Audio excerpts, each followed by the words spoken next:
शुक्लाम्बरधरं विष्णुं शशिवर्णं चतुर्भुजं प्रसन्नवदनं ध्यायेत् सर्वविघ्नोपशान्तये। व्यासं वसिष्ठनप्तारं शक्तिः पौत्रमकल्मषं पराशरात्मजं वन्दे शुकतातं तपोनिधिं। व्यासाय विष्णुरूपाय व्यासरूपाय विष्णवे नमो वै ब्रह्मनिधये वासिष्ठाय नमो नमः।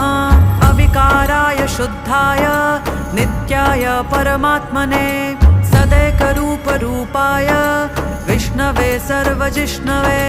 यस्य स्मरणमात्रेण जन्मसंसारबन्धनात् विमुच्यते नमस्तस्मै विष्णवे प्रभविष्णवे।